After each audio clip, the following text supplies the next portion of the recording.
ನಮಸ್ಕಾರ ಆತ್ಮೀಯ ಅಭಿಮಾನಿ ವೀಕ್ಷಕರಿಗೆ. ಬಡತನ ಅನ್ನೋದು ಯಾರಿಗೆ ತಾನೇ ಇಷ್ಟ ಇರುತ್ತೆ ಹೇಳಿ. ಆದರೆ ಹುಟ್ಟುವಾಗ ಯಾರೂ ಶ್ರೀಮಂತರಾಗಿ ಹುಟ್ಟುವುದಿಲ್ಲ. ಬಡತನದ ನಡುವೆಯೂ ಹೆತ್ತ ಮಕ್ಕಳು ಚೆನ್ನಾಗಿರಲಿ ಅಂತ ಬಯಸೋ ತಂದೆ ತಾಯಿಗಳೇ ಜಾಸ್ತಿ. ಅಂಥ ಸಾಲ ಸೂಲ ಮಾಡಿ ಮದುವೆ ಮಾಡಿಕೊಟ್ಟು ತಂದೆ ತಾಯಿಯ ಆಸೆಗಳು ಕೆಲವೊಮ್ಮೆ ಕೆಲವೇ ತಿಂಗಳಲ್ಲಿ ಮಣ್ಣು ಪಾಲಾಗುತ್ತವೆ. ಇದು ನಾವು ನಮ್ಮ ಚಾನಲ್ನಲ್ಲಿ ಅಂಥದ್ದೇ ಕಣ್ಣೀರನ್ನು ಒರೆಸಲು ಮತ್ತೆ ತನ್ನ ಬದುಕನ್ನು ಮತ್ತೆ ಮೊದಲಿನಿಂದ ಕಟ್ಟಿಕೊಳ್ಳಲು ಬಯಸುತ್ತಿರುವ ಒಬ್ಬ ಬಡ ಕುಟುಂಬದ ಸರಳ ಹುಡುಗಿಯ ಕಥೆಯನ್ನು ನಿಮ್ಮ ಮುಂದೆ ತಂದಿದ್ದೇನೆ ಸ್ನೇಹಿತರೆ. ನೋವಿನ ಕತೆ ಮತ್ತು ಆಕೆ ಎರಡನೇ ಮದುವೆ ಪ್ರೊಫೈಲ್ ಅನ್ನು ನಿಮ್ಮ ಮುಂದೆ ತರುತ್ತಿದ್ದೇವೆ. ಈ ವಿಡಿಯೋವನ್ನು ಕೊನೆಯವರೆಗೆ ನೋಡಿ. ಈ ಕತೆ ನಿಮಗೆ ಇಷ್ಟವಾದರೆ ಒಂದು ಒಳ್ಳೆಯ ಮನಸ್ಸಿನ ಹುಡುಗನಿಗೆ ಈ ಮಾಹಿತಿ ತಲುಪುವಂತೆ ಶೇರ್ ಮಾಡಿ ಅಂತ ನಾನು ಹೇಳ್ತೀನಿ ಸ್ನೇಹಿತರೆ. ಆದಷ್ಟು ವಿಡಿಯೋನ ಪೂರ್ತಿಯಾಗಿ ನೋಡಿದರೆ ಮಾತ್ರ ನಿಮಗೆ ಅರ್ಥ ಆಗುತ್ತೆ. ಇಂದಿನ ನಮ್ಮ ವಧುವಿನ ಹೆಸರು ರೇಖಾ. ಅವರು ತಂದೆ ಒಬ್ಬ ಸಾಮಾನ್ಯ ದಿನಗೂಲಿ ಕಾರ್ಮಿಕ. ಹಗಲಿಡಿ ಕಷ್ಟಪಡುವಂಥ ಒಬ್ಬ ದಿನಗೂಲಿ ಕಾರ್ಮಿಕನ ಮಗಳಾಗಿರುತ್ತಾರೆ. ಇವರು ಬೆವರು ಸುರಿಸಿ ತಮ್ಮ ಇಬ್ಬರ ಮಕ್ಕಳನ್ನು ಸಾಕಿ ಸಲಿಯಿದ್ದಾರೆ. ಮಕ್ಕಳಿಗೆ 24 ವರ್ಷ ತುಂಬುವಂತೆ ತಮಗಿದ್ದ ಪುಟ್ಟ ಜಮೀನನ್ನು ಅಡವಿಟ್ಟು ಎಲ್ಲ ಸಾಲ ಮಾಡಿ ಒಂದು ಯೋಗ್ಯ ವರನಿಗೆ ಕೊಟ್ಟು ಮದುವೆ ಕೂಡ ಮಾಡ್ತಾರೆ. ಯಾಕಂದರೆ ತಮ್ಮ ಪುಟ್ಟ ಒಂದು ಜಮೀನು ಕೂಡ ಅಡ ಇಡ್ತಾರೆ ಮತ್ತು ಬೇರೆ ಕಡೆ ಸಾಲ ಕೂಡ ಮಾಡಿರ್ತಾರೆ. ಮದುವೆ ಮಾಡಿ ಕೊಟ್ಟಿದ್ದರು. ಆದರೆ ವಿಧಿಯ ಆಟ ಬೇರೆಯೇ ಇತ್ತು.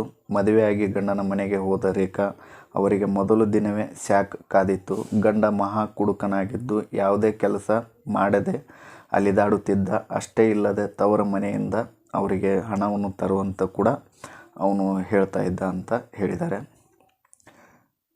ಮತ್ತಷ್ಟು ಹಣ ತರುವಂತೆ ರೇಖಾ ಅವರ ಮೇಲೆ ದೈಹಿಕ ಹಾಗೂ ಮಾನಸಿಕ ದೌರ್ಜನ್ಯ ನಡೆಸಲು ಪ್ರಾರಂಭಿಸಿದ. ಬಡ ಹೆತ್ತವರಿಗೆ ಮತ್ತು ತೊಂದರೆ ಕೊಡಬಾರದು ಎಂದು ಎಲ್ಲವನ್ನೂ ಸಹಿಸಿಕೊಂಡು 1 ವರ್ಷ ಕಳೆದರು.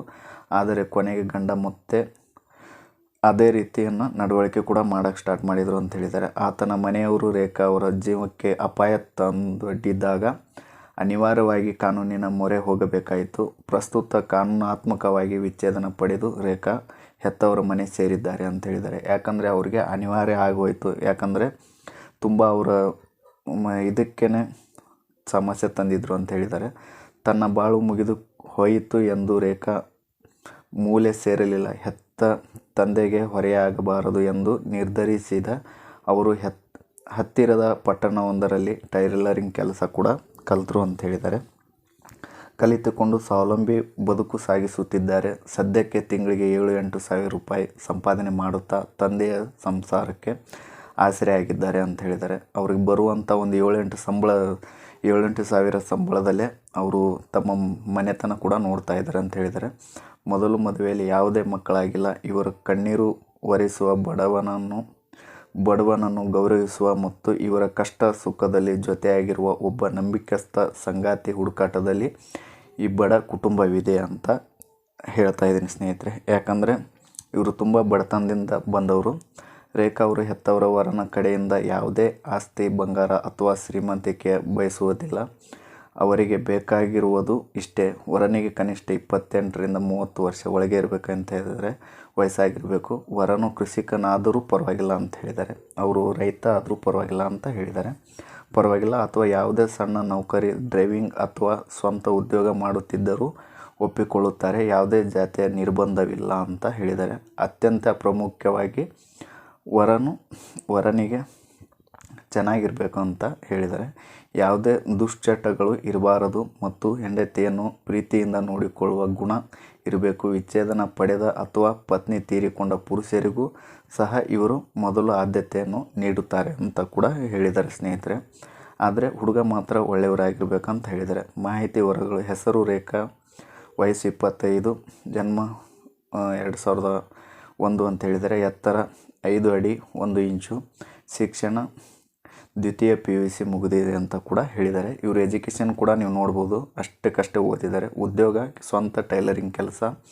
ಮಾಸಿಕ ಆದಾಯ 7ರಿಂದ 8 ಸಾವಿರ ರೂಪಾಯಿ ತಿಂಗಳಿಗೆ ಇವರು ಸಂಪಾದನೆಯನ್ನು ಮಾಡ್ತಾಯಿದ್ದಾರೆ ಅಂತ ಹೇಳಿದ್ದಾರೆ ಸ್ನೇಹಿತರೆ.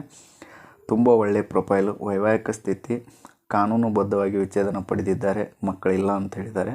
ಯಾವುದೇ ಜಾತಿ ನಿರ್ಬಂಧವಿಲ್ಲ ಅಂತ ಕೂಡ ಹೇಳಿದ್ದಾರೆ. ಸ್ವಂತ ಊರು ಸಣ್ಣ ಹಳ್ಳಿ, ಕರ್ನಾಟಕದಲ್ಲಿ ಒಂದು ಸಣ್ಣ ಹಳ್ಳಿ ಅಂತ ಹೇಳಿದ್ದಾರೆ.